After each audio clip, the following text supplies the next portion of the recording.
नमस्कार। मध्य प्रदेश के मेहनती किसान भाइयों बहनों को मेरा कोटि कोटि प्रणाम। आज के इस विशेष कार्यक्रम में मध्य प्रदेश के कोने कोने से किसान साथी एकत्र हुए हैं। रायसेन में एक साथ इतने किसान आए हैं। डिजिटल तरीके से भी हजारों किसान भाई बहन हमारे साथ जुड़े हैं। मैं सभी का स्वागत करता हूं। बीते समय में ओले गिरने, प्राकृतिक आपदा की वजह से एमपी के किसानों का नुकसान हुआ है। आज इस कार्यक्रम में मध्य प्रदेश के ऐसे 35 लाख किसानों के बैंक खातों में 1600 करोड़ रुपए ट्रांसफर किए जा रहे हैं। कोई बिचौलिया नहीं, कोई कमीशन नहीं, कोई कट नहीं, कोई कटकी नहीं, सीधे किसानों के बैंक खातों में मदद पहुंच रही है।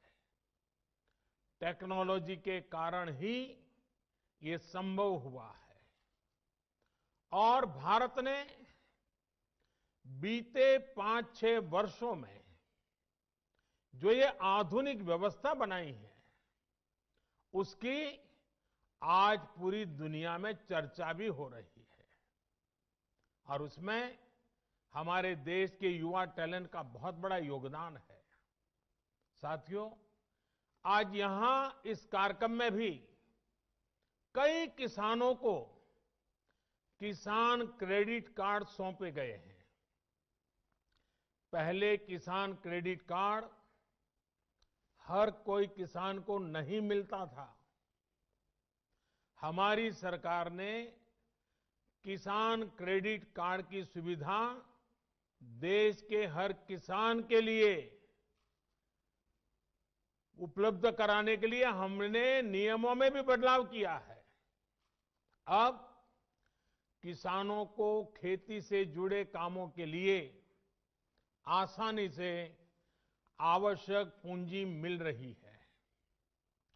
इसमें उन्हें दूसरों से ज्यादा ब्याज पर कर्ज लेने की मजबूरी से भी मुक्ति मिली है। साथियों, आज इस कार्यक्रम में भंडारण, कोल्ड स्टोरेज यानी वेयर हाउसिंग, कोल्ड स्टोरेज, इससे जुड़े इंफ्रास्ट्रक्चर और अन्य सुविधाओं का लोकार्पण और शिलान्यास भी हुआ है। ये बात सही है कि किसान कितनी भी मेहनत कर ले, लेकिन फल, सब्जियां, अनाज, उसका अगर सही भंडारण न हो, सही तरीके से न हो, तो उसका बहुत बड़ा नुकसान होता है। और ये नुकसान सिर्फ किसान का ही नहीं, ये नुकसान पूरे हिंदुस्तान का होता है। एक अनुमान है कि करीब करीब 1 लाख करोड़ रुपए के फल, सब्जियां और अनाज हर साल इस वजह से बर्बाद हो जाते हैं। लेकिन पहले इसे लेकर भी बहुत ज्यादा उदासीनता थी। अब हमारी प्राथमिकता भंडारण के नए केंद्र, कोल्ड स्टोरेज का देश में विशाल नेटवर्क और उससे जुड़ा इंफ्रास्ट्रक्चर बनाना, ये भी हमारी प्राथमिकता है। मैं देश के व्यापारी जगत को, उद्योग जगत से भी आग्रह करूंगा कि भंडारण की आधुनिक व्यवस्थाएं बनाने में कोल्ड स्टोरेज बनाने में, फूड प्रोसेसिंग के नए उपक्रम लगाने में हमारे देश के उद्योग और व्यापार जगत के लोगों ने भी आगे आना चाहिए। सारा काम किसानों के सर पे मढ़ देना, ये कितना उचित है?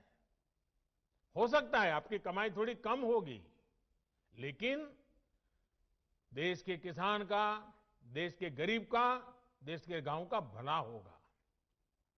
साथियों, भारत की कृषि, भारत का किसान अब और पिछड़ेपन में नहीं रह सकता। दुनिया के बड़े बड़े देशों के किसानों को जो आधुनिक सुविधा उपलब्ध है, वो सुविधा भारत के भी किसानों को मिले, इसमें अब और देर नहीं की जा सकती। समय हमारा इंतजार नहीं कर सकता।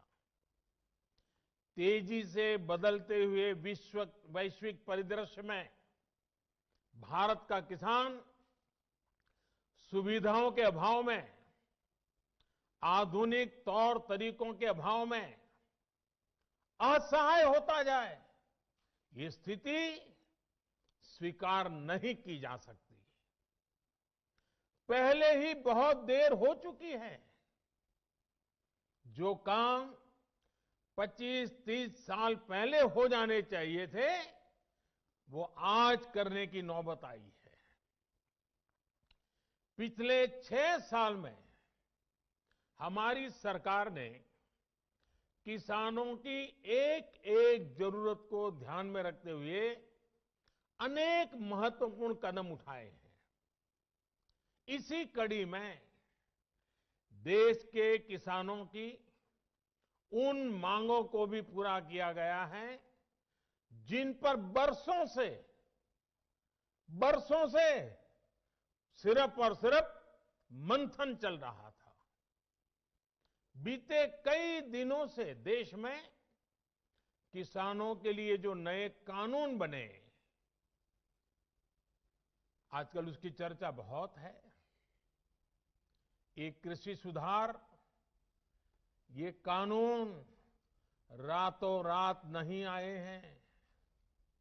पिछले 20-22 साल से इस देश की हर सरकार ने, राज्यों की सरकार ने इस पर व्यापक चर्चा की है। कम अधिक सभी संगठनों ने इन पर विमर्श किया है। देश के किसानों के संगठन, कृषि एक्सपर्ट्स, कृषि अर्थशास्त्री, कृषि वैज्ञानिक, हमारे यहां के प्रोग्रेसिव किसान भी लगातार कृषि क्षेत्र में सुधार की मांग करते आए हैं। सचमुच में तो देश के किसानों को उन लोगों से जवाब मांगना चाहिए जो पहले अपने घोषणा पत्र में इन सुधार करने की बात लिखते थे, वकालत करते थे और बड़ी बड़ी बातें करके किसानों के वोट बटोरते रहे, लेकिन अपने घोषणा पत्र में लिखे गए वादों को भी पूरा नहीं किया। सिर्फ इन मांगों को टालते रहे, क्योंकि किसानों की प्राथमिकता नहीं था और देश का किसान इंतजार ही करता रहा। अगर आज देश के सभी राजनीतिक दलों के पुराने घोषणा पत्र देखे जाएं, तो उनके पुराने बयान सुने जाएं, पहले जो देश की कृषि व्यवस्था संभाल रहे थे, ऐसे महानुभावों की चिट्ठियां देखी जाए, तो आज जो कृषि सुधार हुए हैं, वो उनसे अलग नहीं है। वो जिन चीजों का वादा करते थे, वही बातें इन कृषि सुधारों में की गई हैं। मुझे लगता है उनको पीड़ा इस बात से नहीं है कि कृषि कानूनों में सुधार क्यों हुआ। उनको तकलीफ इस बात में है कि जो काम हम कहते थे लेकिन कर नहीं पाते थे, वो मोदी ने कैसे किया, मोदी ने क्यों किया, मोदी को इसका क्रेडिट कैसे मिल जाए। मैं सभी राजनीतिक दलों को हाथ जोड़ के कहना चाहता हूं, आप सारा क्रेडिट अपने पास रख लीजिए। आपके सारे पुराने घोषणा पत्रों को ही मैं क्रेडिट देता हूं, मुझे क्रेडिट नहीं चाहिए। मुझे किसान के जीवन में आसानी चाहिए, समृद्धि चाहिए, किसानी में आधुनिकता चाहिए। आप कृपा करके देश के किसानों को बरगलाना छोड़ दीजिए, उन्हें भ्रमित करना छोड़ दीजिए।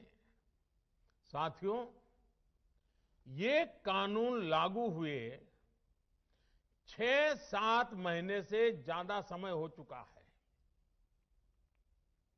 लेकिन अब अचानक भ्रम और झूठ का जाल बिछाकर अपनी राजनीतिक जमीन जोतने के खेल खेले जा रहे हैं।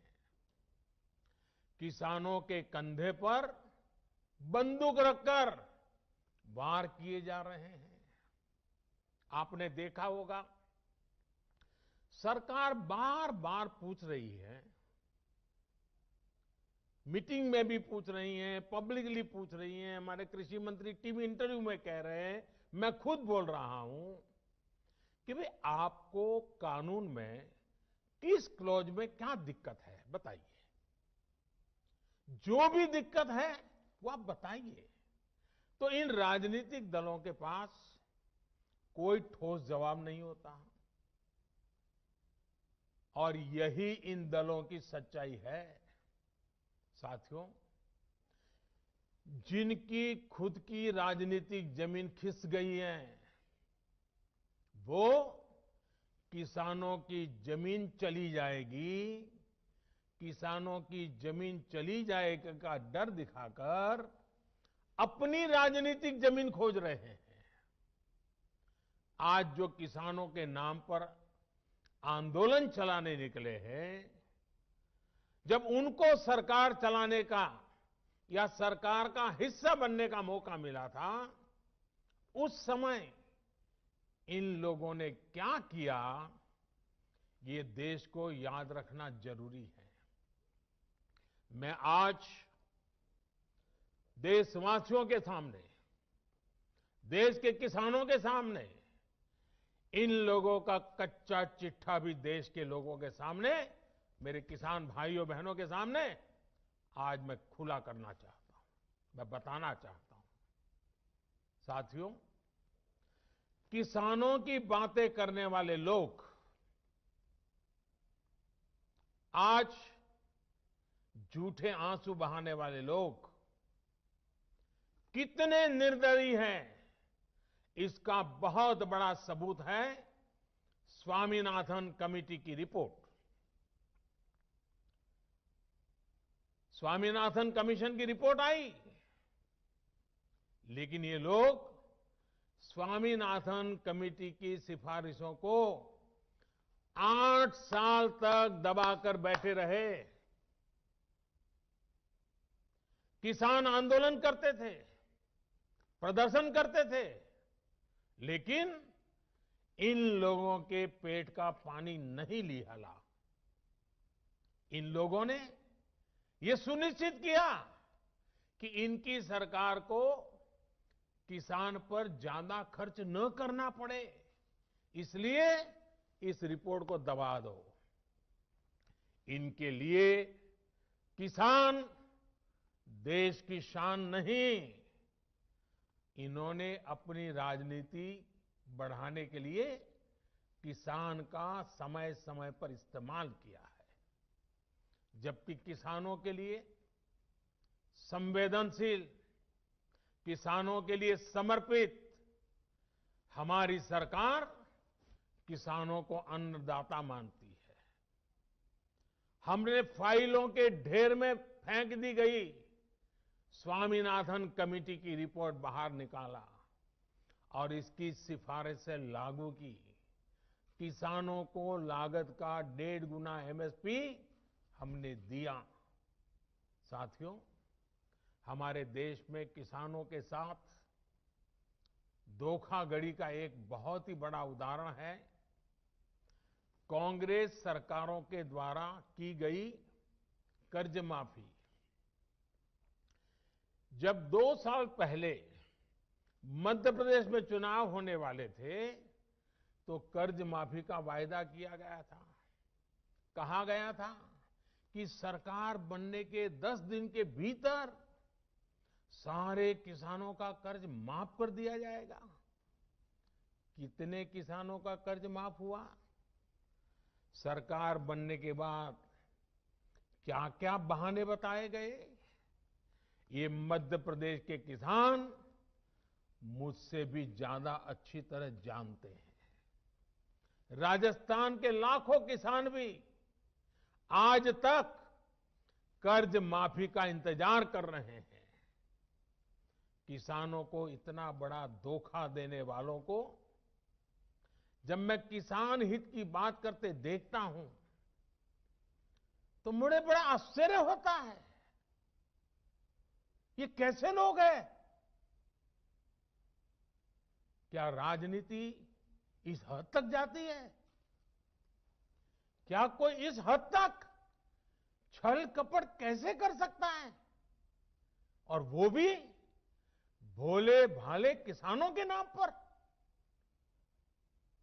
किसानों को और कितना धोखा देंगे ये लोग। साथियों, हर चुनाव से पहले ये लोग कर्ज माफी की बात करते हैं। और कर्ज माफी कितनी होती है?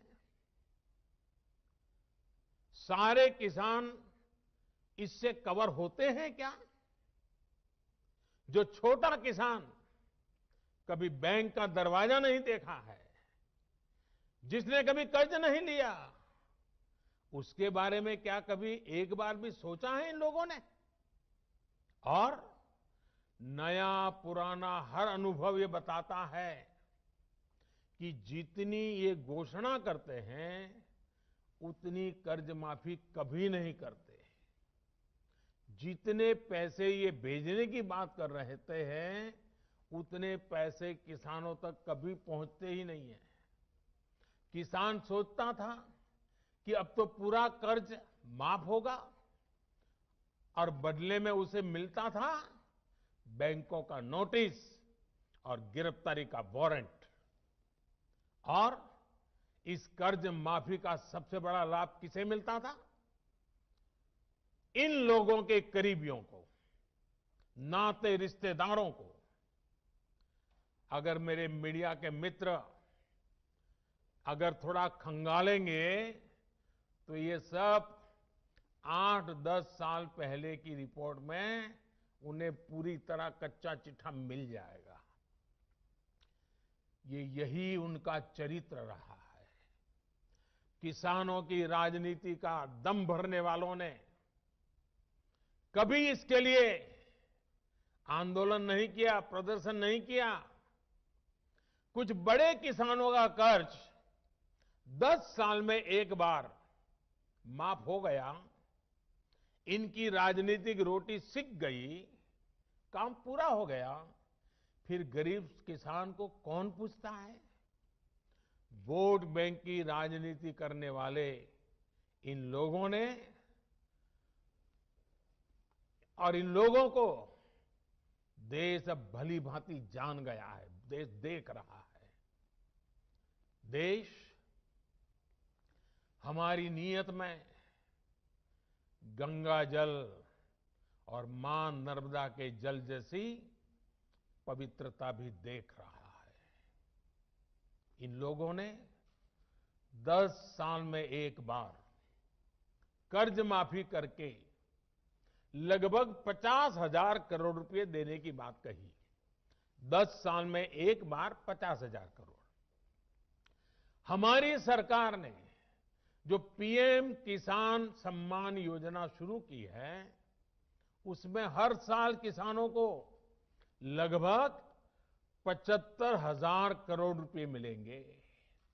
यानी 10 साल में लगभग 7.5 लाख करोड़ रुपया किसानों के बैंक खातों में सीधे ट्रांसफर, कोई लीकेज नहीं, किसी को कोई कमीशन नहीं, कट कल्चर का नामो निशान नहीं।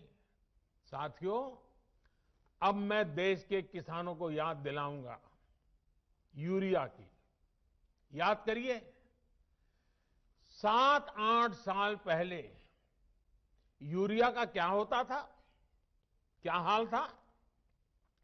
रात रात भर किसानों को यूरिया के लिए कतारों में खड़े रहना पड़ता था। क्या ये सच नहीं है? कई स्थानों पर यूरिया के लिए किसानों को लाठीचार्ज की खबरें आमतौर पर आती रहती थी। यूरिया की जमकर के काला बाजारी होती थी कि नहीं होती थी? किसान की फसल खाद की किल्लत में बर्बाद हो जाती थी, लेकिन इन लोगों का दिल नहीं पसीजता था। क्या ये किसानों पर जुल्म नहीं था, अत्याचार नहीं था?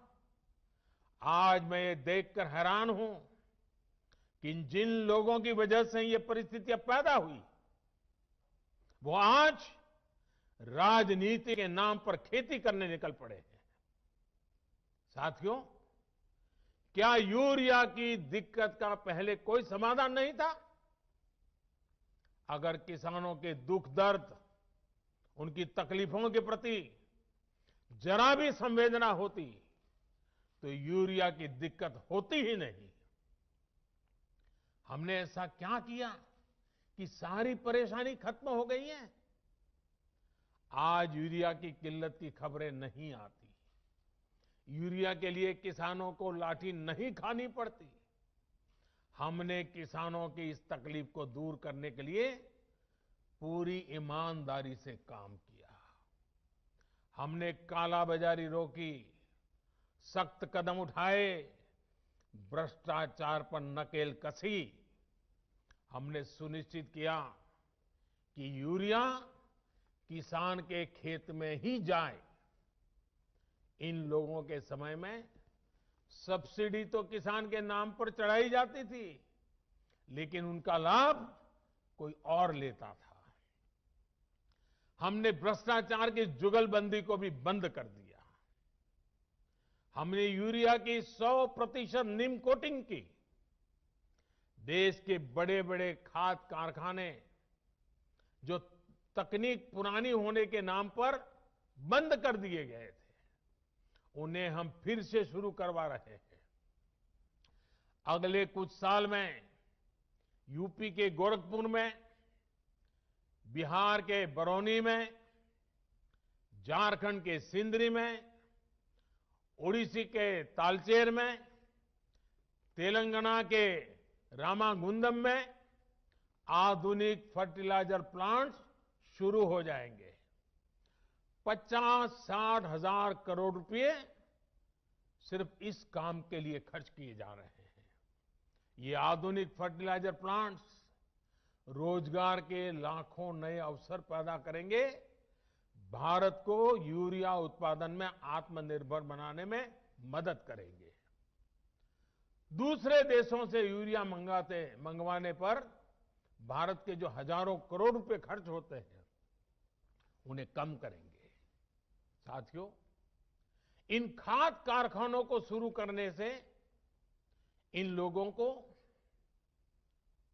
पहले कभी किसी ने नहीं रोका था, किसी ने मना नहीं किया था, किसी ने नहीं कहा था कि नई टेक्नोलॉजी मत लगाओ। लेकिन ये नियत नहीं थी, नीति नहीं थी, किसानों के प्रति निष्ठा भी नहीं थी। किसान से झूठे वायदे करने वाले सत्ता में आते रहो, झूठे वादे करते रहो, मलाई खाते रहो, यही इन लोगों का काम रहा है। साथियों, अगर पुरानी सरकारों को चिंता होती तो देश में 100 के करीब बड़े सिंचाई प्रोजेक्ट दशकों तक नहीं लटकते। बांध बनना शुरू हुआ तो 2500 साल तक बन ही रहा है। बांध बन गया तो नहरें नहीं बनी, नहरें बन गई तो नहरों को आपस में जोड़ा नहीं गया, और इसमें भी समय और पैसे दोनों की जमकर के बर्बादी की गई। अब हमारी सरकार हजारों करोड़ रुपए खर्च करके इन सिंचाई परियोजनाओं को मिशन मोड में पूरा करने में जुटी है, ताकि किसान के हर खेत में पानी पहुंचाने की हमारी इच्छा पूरी हो जाए। साथियों, किसानों की इनपुट कॉस्ट कम हो, लागत कम हो, खेती पर होने वाली लागत कम हो, इसके लिए भी सरकार ने निरंतर प्रयास किए हैं। किसानों को सोलर पंप बहुत ही कम कीमत पर देने के लिए देश भर में बहुत बड़ा अभियान चलाया जा रहा है। हम अपने अन्नदाता को ऊर्जा दाता भी बनाने के लिए काम कर रहे हैं। इसके अलावा हमारी सरकार अनाज पैदा करने वाले किसानों के साथ ही मधुमक्खी पालन, पशुपालन और मछली पालन को भी उतना ही बढ़ावा दे रही है। पहले की सरकार के समय देश में शहद का उत्पादन करीब 76,000 मैट्रिक टन, 76,000 मैट्रिक टन होता था। अब देश में 1,20,000 मैट्रिक टन से भी ज्यादा शहद, हनी का उत्पादन हो रहा है। 1,76,000। देश का किसान जितना शहद, मधु पहले की सरकार के समय निर्यात करता था, आज उससे 2 गुना शहद निर्यात कर रहा है। साथियों, एक्सपर्ट कहते हैं कि एग्रीकल्चर में मछली पालन वो सेक्टर है जिसमें कम लागत में सबसे ज्यादा मुनाफा होता है। मछली पालन को बढ़ावा देने के लिए हमारी सरकार ब्लू रिवॉल्यूशन स्कीम चला रही है। कुछ समय पहले ही 20,000 करोड़ रुपए की प्रधानमंत्री मत्स्य संपदा योजना भी शुरू की गई है। इन्हीं प्रयासों का ही नतीजा है कि देश में मछली उत्पादन के पिछले सारे रिकॉर्ड टूट चुके हैं। अब देश अगले 3-4 साल में मछली निर्यात को 1 लाख करोड़ रुपए से ज्यादा करने के लक्ष्य पर काम कर रहा है। भाइयों और बहनों, हमारी सरकार ने जो कदम उठाए, हमारी राज्य सरकारों ने जो कदम उठाए, और आज देख रहे हैं मध्य प्रदेश में किस प्रकार से किसानों की भलाई के लिए काम हो रहे हैं, वो पूरी तरह किसानों को समर्पित है। अगर मैं वो सारे कदम गिनाने जाऊं तो शायद समय बहुत कम पड़ जाएगा, लेकिन मैंने कुछ उदाहरण इसलिए दिए ताकि आप हमारी सरकार की नीयत को परख सकें, हमारे ट्रैक रिकॉर्ड को देख सकें, हमारे नेक इरादों को समझ सकें, और इसी आधार पर मैं विश्वास से कहता हूं कि हमने हाल में जो कृषि सुधार किए हैं उसमें अविश्वास का कारण ही नहीं है, झूठ के लिए कोई जगह ही नहीं है। मैं अब आपसे कृषि सुधारों के बाद बोले जा रहे सबसे बड़े झूठ के बारे में बात करूंगा। बार बार उस झूठ को दोहराया जा रहा है, जोर जोर से बोला जा रहा है, जहां मौका मिले वहां बोला जा रहा है, बिना सिर पैर बोला जा रहा है। जैसे मैंने पहले कहा था, स्वामीनाथन कमेटी की रिपोर्ट को लागू करने का काम हमारी ही सरकार ने किया। अगर हमें एमएसपी हटानी ही होती तो स्वामीनाथन कमेटी की रिपोर्ट लागू ही क्यों करते भाई? आपने भी नहीं की थी, हम भी नहीं करते। हमने तो ऐसा नहीं किया, हमने तो लागू की। दूसरा, ये हमारी सरकार एमएसपी को लेकर इतनी गंभीर है कि हर बार बुवाई से पहले एमएसपी की घोषणा करती है। इससे किसान को भी आसानी होती है, उन्हें भी पहले पता चल जाता है कि इस फसल पर इतनी एमएसपी मिलने वाली है। वो कुछ बदलाव करना चाहता है तो उसे सुविधा होती है। साथियों, 6 महीने से ज्यादा का समय हो गया जब ये कानून लागू किए गए। ये कानून तो लागू हो चुके थे, 6 महीने पहले हो चुके थे। कानून बनने के बाद भी वैसे ही एमएसपी की घोषणा की गई जैसे पहले की जाती थी। कोरोना महामारी से लड़ाई के दौरान भी ये काम पहले की तरह किया गया। एमएसपी पर खरीदी भी उन्हीं मंडियों में हुई जिनमें कानून बनने से पहले होती थी, कानून बनने के बाद भी वही हुई। अगर कानून लागू होने के बाद भी एमएसपी की घोषणा हुई, एमएसपी पर सरकारी खरीदी हुई, उन्हीं मंडियों में हुई, तो क्या कोई समझदार इस बात को स्वीकार करेगा कि एमएसपी बंद हो जाएगी?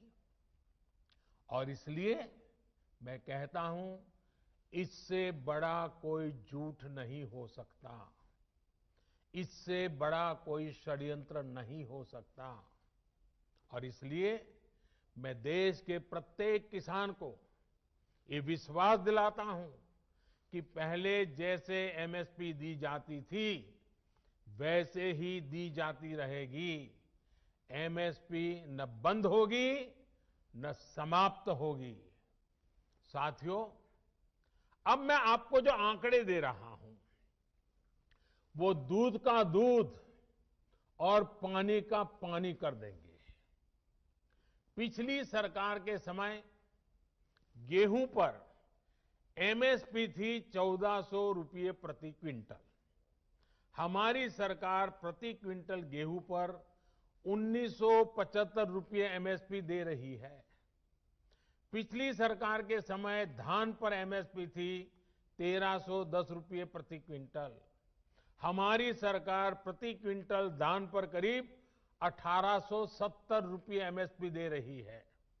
पिछली सरकार में ज्वार पर एमएसपी थी 1520 रुपये प्रति क्विंटल। हमारी सरकार ज्वार पर प्रति क्विंटल 2640 रुपये एमएसपी दे रही है। पिछली सरकार के समय मसूर की दाल पर एमएसपी थी 1950 रुपये। हमारी सरकार प्रति क्विंटल मसूर दाल पर 5100 रुपये एमएसपी दे रही है। पिछली सरकार के समय चने पर एमएसपी थी 3100 रुपये। हमारी सरकार अब चने पर प्रति क्विंटल 5100 रुपये एमएसपी दे रही है। पिछली सरकार के समय तूर दाल पर एमएसपी थी 4300 रुपये प्रति क्विंटल। हमारी सरकार तूर दाल पर प्रति क्विंटल 6000 रुपये एमएसपी दे रही है। पिछली सरकार के समय मूंग दाल पर एमएसपी थी 4500 रुपये प्रति क्विंटल। हमारी सरकार मूंग दाल पर करीब 7200 रुपये 7200 रुपये एमएसपी दे रही है। साथियों, ये इस बात का सबूत है कि हमारी सरकार एमएसपी समय समय पर बढ़ाने को कितनी तवज्जो देती है, कितनी गंभीरता दे देती है। एमएसपी बढ़ाने के साथ ही सरकार का जोर इस बात पर भी रहा है कि ज्यादा से ज्यादा अनाज की खरीदारी एमएसपी पर की जाए। पिछली सरकार ने अपने 5 साल में किसानों से लगभग 1700 लाख मैट्रिक टन धान खरीदा था। ये आंकड़े याद रखना। हमारी सरकार ने अपने 5 साल में 3000 लाख मैट्रिक टन धान किसानों से एमएसपी में खरीदा, करीब करीब डबल। पिछली सरकार ने अपने 5 साल में करीब 3.25 लाख मैट्रिक टन तिलहन खरीदा था। हमारी सरकार ने अपने 5 साल में 56 लाख मैट्रिक टन से ज्यादा एमएसपी पर खरीदा है। अब सोचिए, कहां 3.25 लाख और कहां 56 लाख। यानी हमारी सरकार ने न सिर्फ एमएसपी में वृद्धि की, बल्कि ज्यादा मात्रा में किसानों से उनकी उपज को एमएसपी पर खरीदा है। इसका सबसे बड़ा लाभ यह हुआ है कि किसानों के खाते में पहले के मुकाबले कहीं ज्यादा पैसा पहुंचा है। पिछली सरकार के 5 साल में किसानों को धान और गेहूं की एमएसपी पर खरीदने के बदले में 3,74,000 करोड़ रुपए मिले थे। हमारी सरकार ने इतने ही साल में गेहूं और धान की खरीद करने किसानों को 8 लाख करोड़ रुपए से ज्यादा दिए हैं। साथियों, राजनीति के लिए किसानों का उपयोग करने वाले लोगों ने किसान के साथ क्या बर्ताव किया, इसका एक और उदाहरण है दलहन की खेती। 2014 के समय को याद कीजिए, किस प्रकार देश में दालों का संकट था। देश में मचे हाहाकार के बीच दाल विदेशों से मंगाई जाती थी। हर रसोई का खर्च दाल की बढ़ती कीमतों के साथ बढ़ रहा था। जिस देश में दुनिया में सबसे ज्यादा दाल की खपत है, उस देश में दाल पैदा करने वाले किसानों को तबाह करने में इन लोगों ने कोई कसर नहीं कर रखी थी। किसान परेशान था और वो मौज ले रहे थे। जो दूसरे देशों से दाल मंगवाने के काम में उनको मजा आता था। ये बात मैं मानता हूं कि कभी कभार प्राकृतिक आपदा आ जाए, अचानक कोई संकट आ जाए, तो विदेश से दाल मंगवाई जा सकती है। देश के नागरिकों को भूखा नहीं रखा सकता। लेकिन हमेशा ऐसा क्यों हो? साथियों, ये लोग दाल पर ज्यादा एमएसपी भी नहीं देते थे और उसकी खरीद भी नहीं करते थे। हालत ये थी कि 2014 से पहले के 5 साल, उनके 5 साल, उन्होंने सिर्फ 1.5 लाख मैट्रिक टन दाल ही किसानों से खरीदी। 1.5 लाख मैट्रिक टन, ये आंकड़ा याद रखिए भाइयों बहनों। सिर्फ 1.5 लाख मैट्रिक टन दाल खरीदी। जब 2014 में हमारी सरकार आई तो हमने नीति भी बदली और बड़े निर्णय भी लिए। हमने किसानों को भी दाल की पैदावार के लिए प्रोत्साहित किया। भाइयों और बहनों, हमारी सरकार ने किसानों से पहले की तुलना में 112 लाख मैट्रिक टन, मैं दोबारा बोलता हूं, 112 लाख मैट्रिक टन दाल एमएसपी पर खरीदी।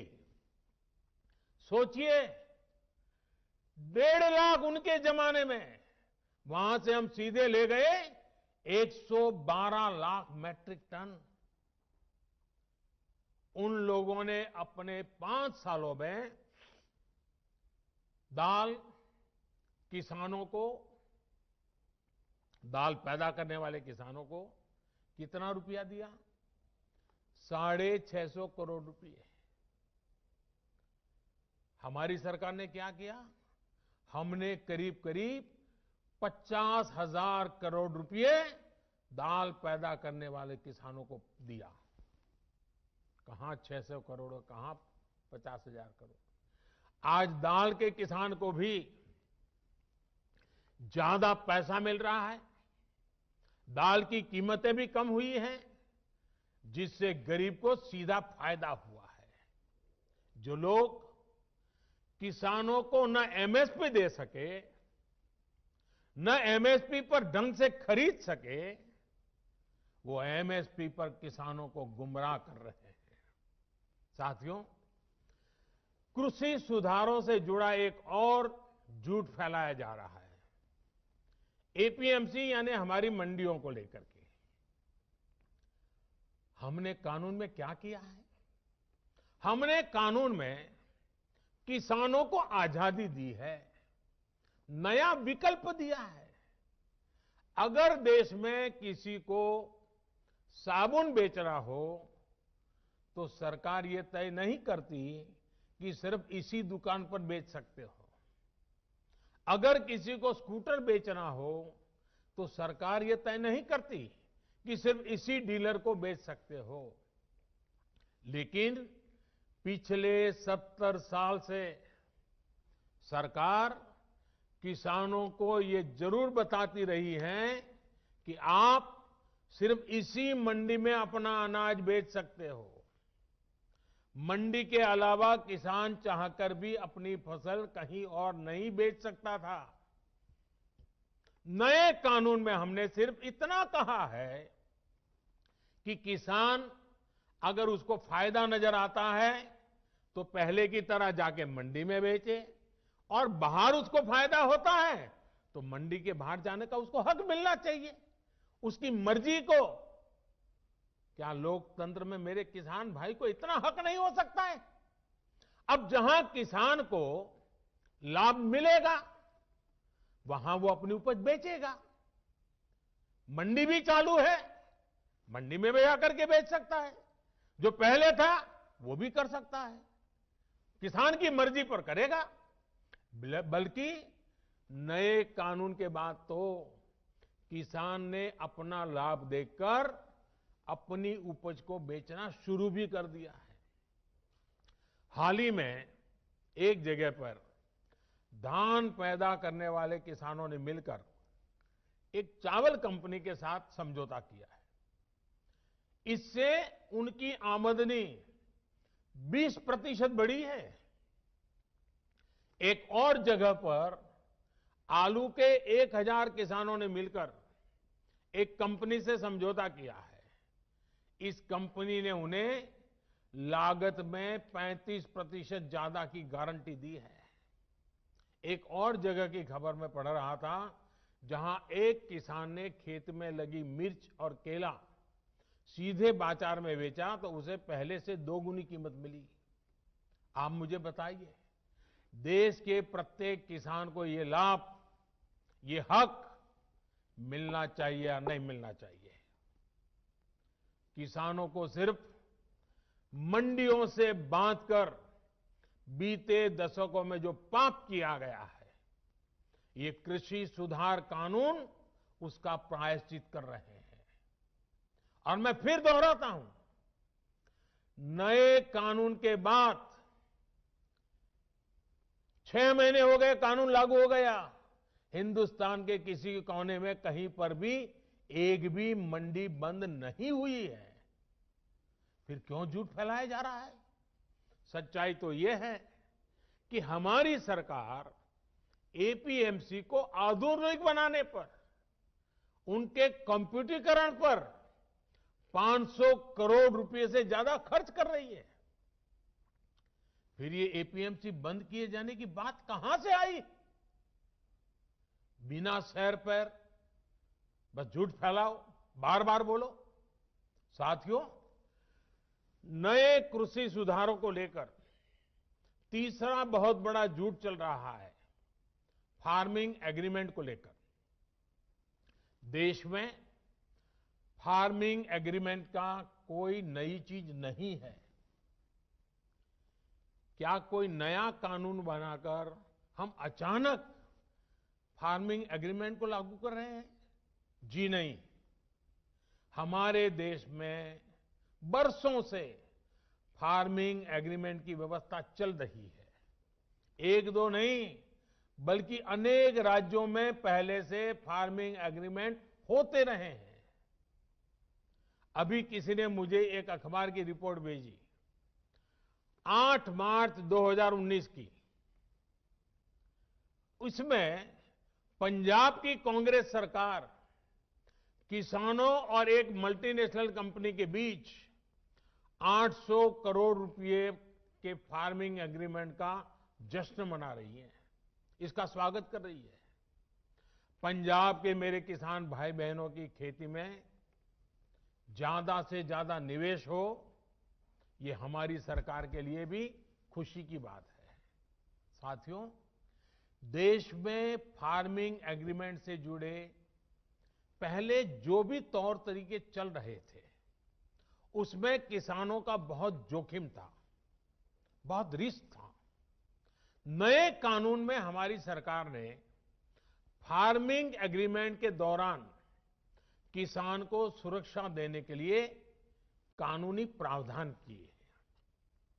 हमने तय किया है कि फार्मिंग एग्रीमेंट में सबसे बड़ा हित अगर देखा जाएगा तो वो उस किसान का देखा जाएगा। हमने कानूनन तय किया है कि किसान से एग्रीमेंट करने वाला अपनी जिम्मेदारी से भाग नहीं पाएगा। जो किसान को उसने वादा किया होगा, वो स्पॉन्सर करने वाले को, वो भागीदार को उसे पूरा करना ही होगा।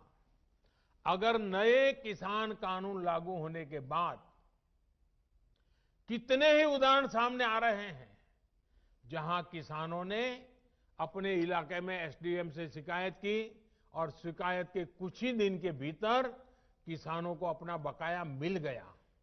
साथियों, फार्मिंग एग्रीमेंट में सिर्फ फसलों या उपज का समझौता होता है। जमीन किसान के ही पास रहती है। एग्रीमेंट और जमीन का कोई लेना देना नहीं है। प्राकृतिक आपदा आ जाए तो भी एग्रीमेंट के अनुसार किसान को पूरे पैसे मिलते हैं।